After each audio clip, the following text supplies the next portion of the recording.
sedulur ayo padha ngaji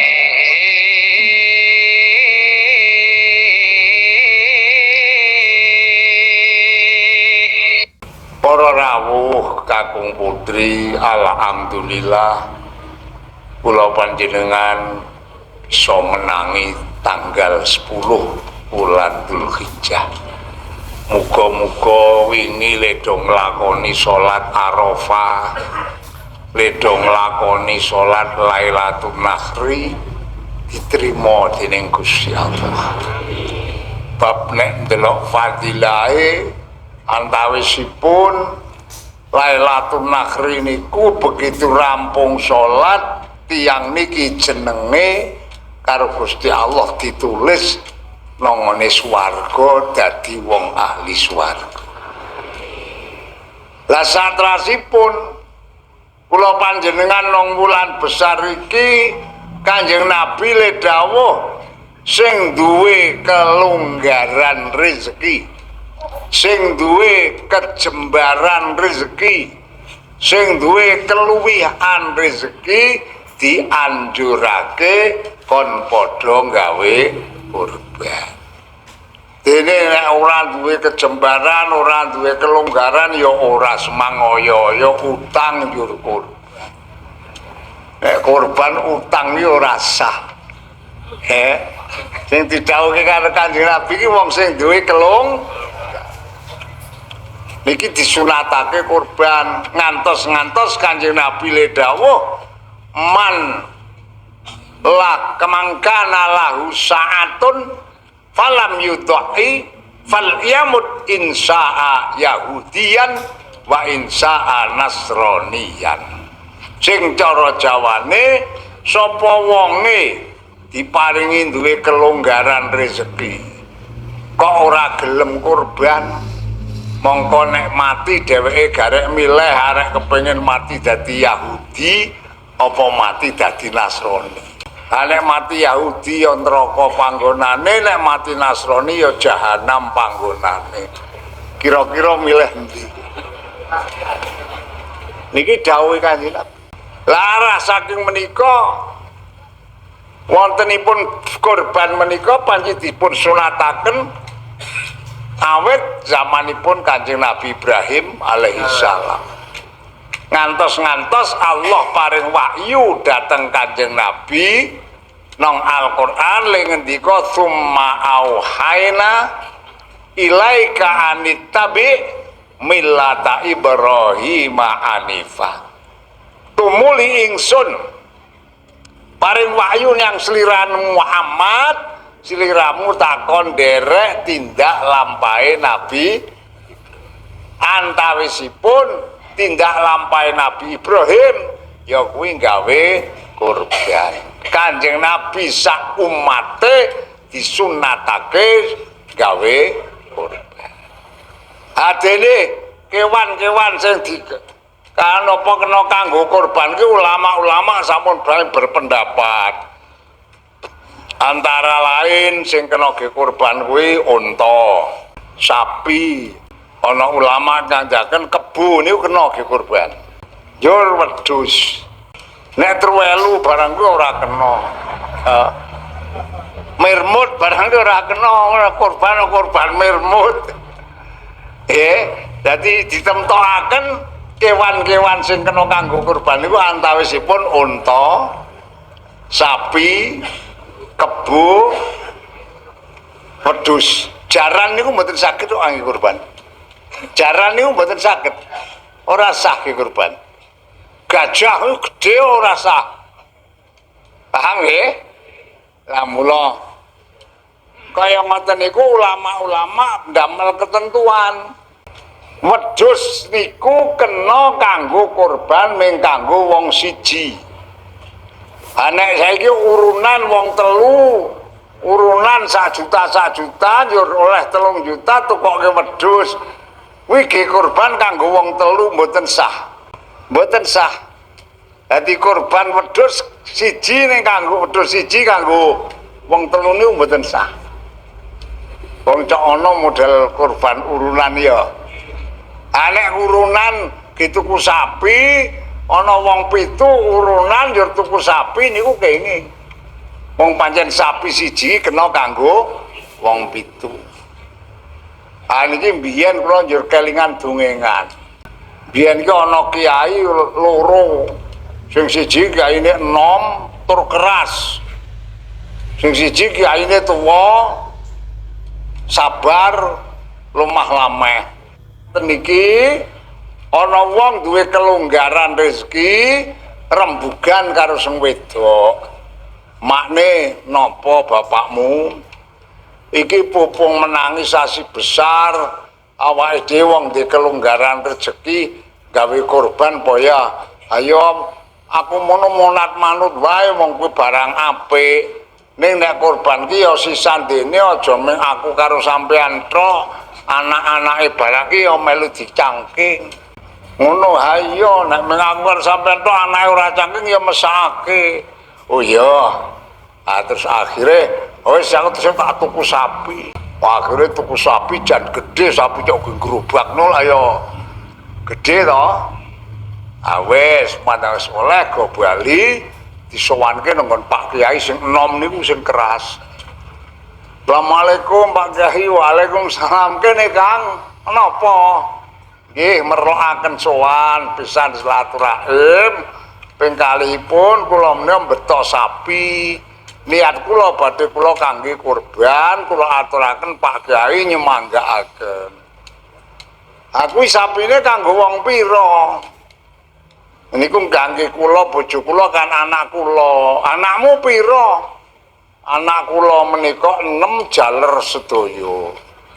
Lajeng tambah kula, lajeng kalian bojo kula. Dadi sapi siji kanggo wong 8. Nggih, ora kena, ora sah. Ora iso nampa aku. Kena gelunga.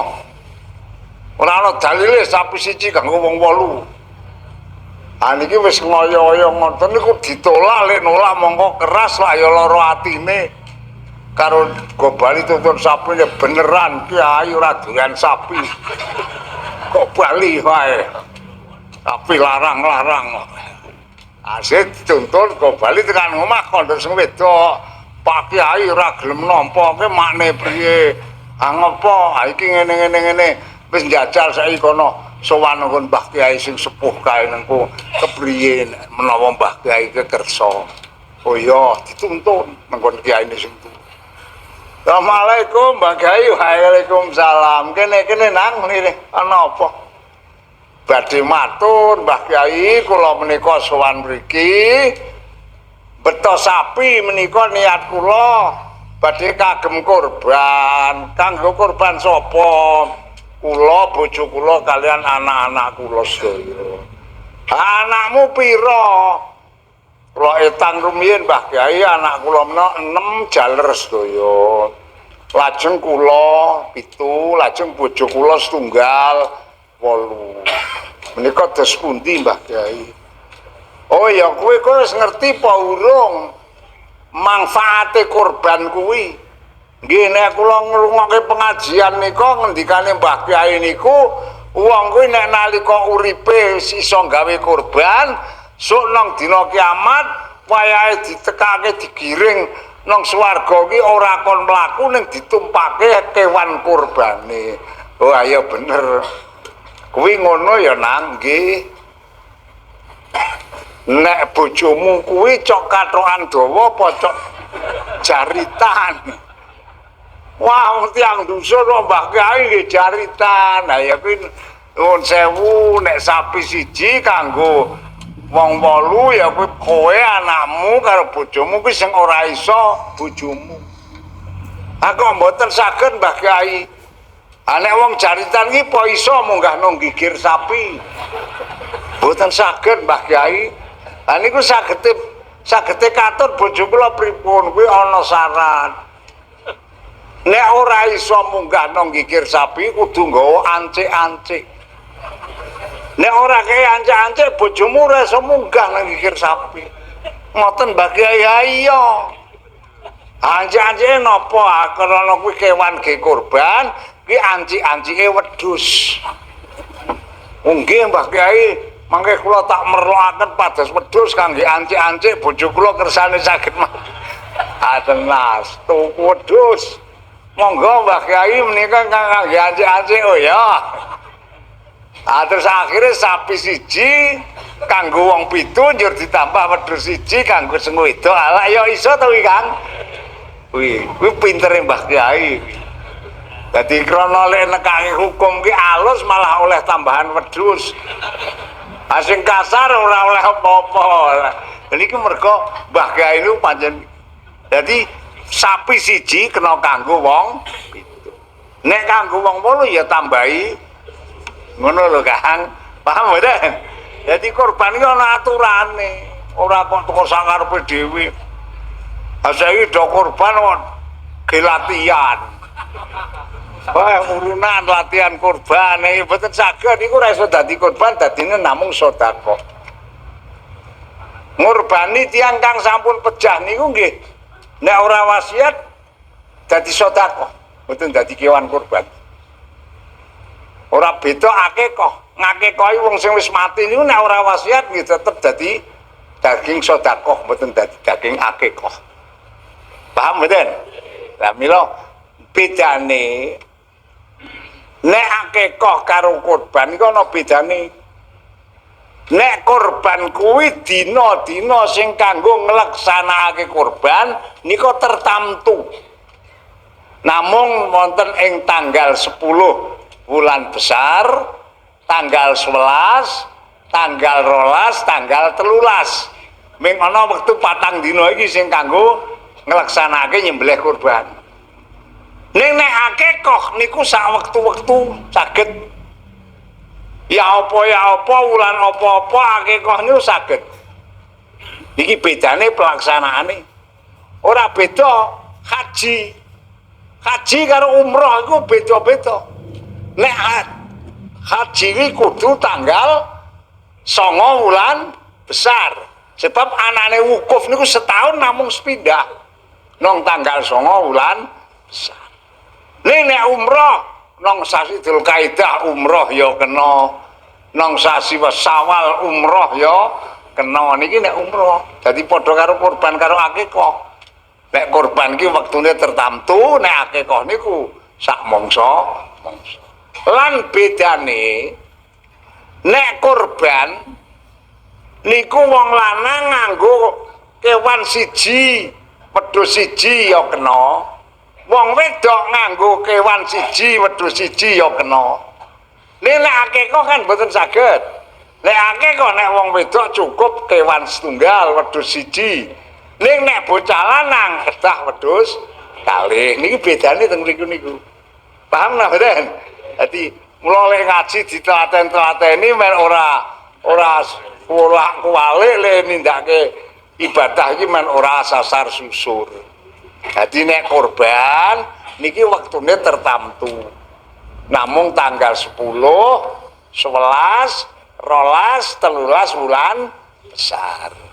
Nek akekah niku sak mangsa. Lah terus pelaksanaan le sedekah. Niki ana bedane. Nek kewan sing kanggo akekah njur disedekahke daginge mau niki disunatake disedekahke kanthi daging wis mateng. Dadi nek akekah kuwi arep sedekah daginge sing paling utama dimasak. Nek cara ngendikanipun para ulama, lek masak kuwi sing rada semu legi. Nek cara kene ya digule.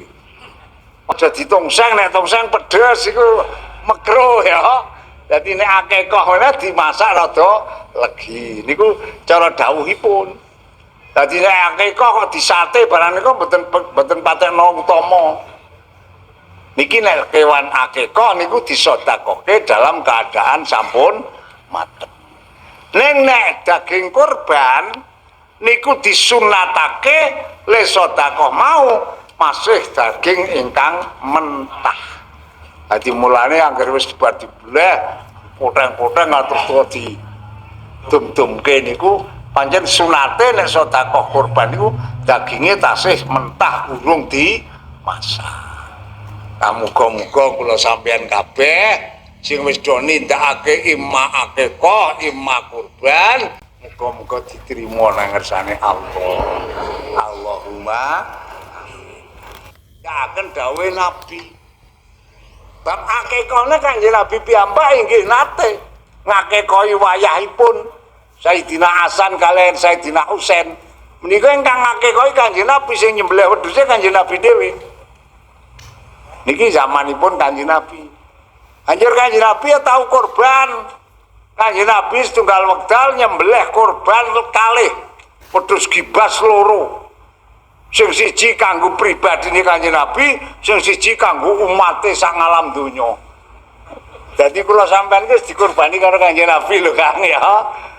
Nggih nggih. Niku saking lumane Kanjeng. Dadi Kanjeng Nabi ugi nindakaken kurban.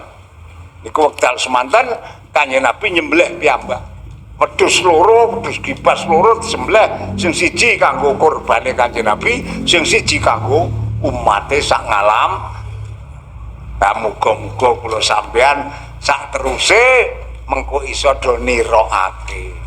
Ya ora ketung sak umur sepisan, muga-muga iso nirokake. Allahumma iki pancen awake dhewe iki wis mangsane sakniki niki ngeling-eling apa sing dadi tindakane Kanjeng Nabi, apa tindakan sing iso kula miyantirokake pinangka kanggo celengan sangune kula panjenengan lek arep sowan ngadhep nang ngersane Gusti Allah. Ya kuwi wong ditimbali nang ngersane Allah kuwi sing paling kepenak anggere siji gawa sangu iman, loro gawa sangu amal soleh. Niku pun wis kepenak-kepenake wong mati kok anggere gawa iman karo gawa amal niku pun sekecok. Lah iman niku napa? Kanjeng Nabi dawuh yakhruju minan nar man kana fi qalbihi mithqalu dzarratin minal iman. Wong iki upama dosane akeh banget. Katakanlah sak kebaing donya itu dosane. Ning nalika mati ora ketung meng sak boboding semut pudak, iki atine ana imane ora mrucut saka atine. Niki Kanjeng Nabi ngendika wong iki senajan diukum nang neraka mergo dosane akeh, tapi tetep ana rampunge mergo matine iki nggawa iman. Jadi katakan iman niku nek jar kula kuncine swarga niku nggih iman niku. Mula kula panjenengan niki pendak lebar salat didhawuhi karo Mbah Kyai Sirat Payaman.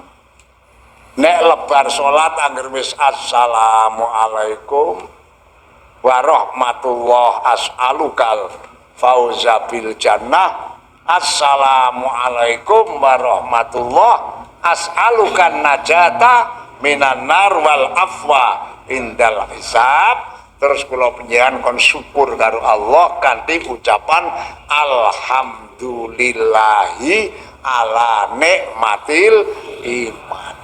Nika angger kula panjenengan lebar salat fardhu 5 wektu iki rampung salam gelem syukur maring Allah le paringi nikmat iman.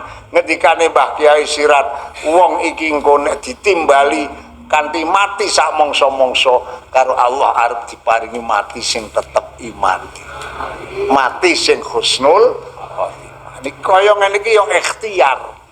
Kula sampeyan do ditlateni mbok menawa dadi lantaran Gusti Allah ngersakake kula panjenengan kabeh mengko matine diparingi tetep iman.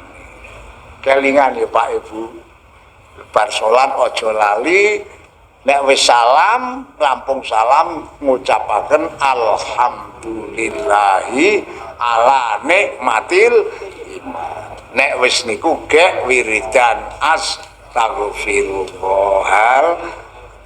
Niki kaya ngene perlu ditelateni. Bab tak angen-angen nek kados sak umur kula panjenengan sing wis kepala 6 munggah niku le maca alhamdulillah ku ya wis ora suwe kok. Nggih to nggih. Nggih mboten. Upama sing umur swidak engko karo Gusti Allah dikersake ming arek umur swidak punjul setengah. Ayo lek maca alhamdulillah ya garek setengah tahun niku. Terus mboten. Lah mula kaya ngene iki kudu ditlateni. Awit sedaya kala wau kangge gayuh ridane Gusti Allah, kanggo gayuh rahmate Gusti Allah, supaya wong iki kapan oleh ridane Allah, oleh rahmate Allah, mengko lek ditimbali ngadep swana ngersane Allah iki arep diparingi husnul.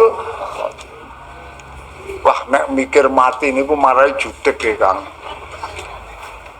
Apripun jebulane tak rasa-rasake wong arek mati niku nggih ora gampang kok. Lek perang karo setan niku mboten enteng. Sebab setan niku wis matur karo Allah. Gusti, kula sak anak putu kula mboten panjenengan parengaken manggon swarga, dipun laknati panjenengan inggih sampun kula terima. Namung kula gadah penuwun Gusti, apa penjalukmu setan? Fa'angdirni ila yaumi yub'atsun. Kula nyuwun dhateng panjenengan Gusti, kula sak anak putu kula panjenengan paringi umur sak umuring donya. Jadi mboten wonten setan niku mati nek urung dina kiamat. Akhire karo Allah penuwunane dituruti kok. Ya nek penjalukmu sak anak putumu njaluk sak umuring donya fa innaka minal mungdhurin. Kowe tak turuti apa sing dadi penjalukmu. Dadi setan mboten wonten mati, mboten wonten. Lek mati sok nek wis dina kira-kira ngandel perang sampean. Jajal saya takon wong sing do rawuh ki sapa sing wis tau oleh susulan. Wis tau susulan partine setan sapa? Dereng wonten wong setan mboten pejah oleh mati sok dina kiamat. Nek wis dina kiamat iki setan gek mati. Lah terdidangu karo Allah. Lah kowe kok njaluk umur saumuring donya kuwi kowe njero arep ngopo? Jawabipun setan, la'ah tanikan nadzurriyata. Kula kepengin badhe ngrodha ngridu anak turune Nabi Adam sing purun takjak dadi kanca kula nang neraka. Dadi lek njaluk umur sak umuring donya iki mung arep nggodha anak putrine Nabi Adam ki ben gelem dadi kancane setan manggon nang neraka. Dados kula sampean iki mula-mula kadang-kadang nek arep tangi bengi barang kaya cok rada. Nggih ta nggih? Arep jamaah kadang-kadang ya cok digondheli karo setan. Udan aja jamaah. Pun ndak mangsa. Niki kaya ngoten niku, la ahtanikan nadzuriyat. Mengko nek tekan arepe mati, masyaallah, setan niku luwih nemen oleh nggodha supaya imane anak Adam iki aja nganti tetep nang atine sadurunge mati supaya iman iki copot saka atine. Niku penggodane setan. Arah saking menika monggo muga-muga awake dhewe ledha telaten-telaten ngaji diparing ana ketrima dadi amal nang ngersane Allah sing dadi lantaran keslametane kula panjenengan awit donya nganti tekan besok ana ing akhirat. Allahumma nggih menika wau muga-muga siji salat 5 wektune aja nganti dilalekake, direksa kanthi berjamaah. Nek wis lebar salat aja do lali, le syukur maring Allah le diparingi nikmat iman. Nek wis lebar syukur le diparingi nikmat iman, aja do ninggalake wiridan. Insyaallah daya kala wau nek dilakoni kanggo adang-adang ridane Allah, kita sedaya arep diparingi karo Gusti Allah slamet donya slamet akhirat. Allahumma amin.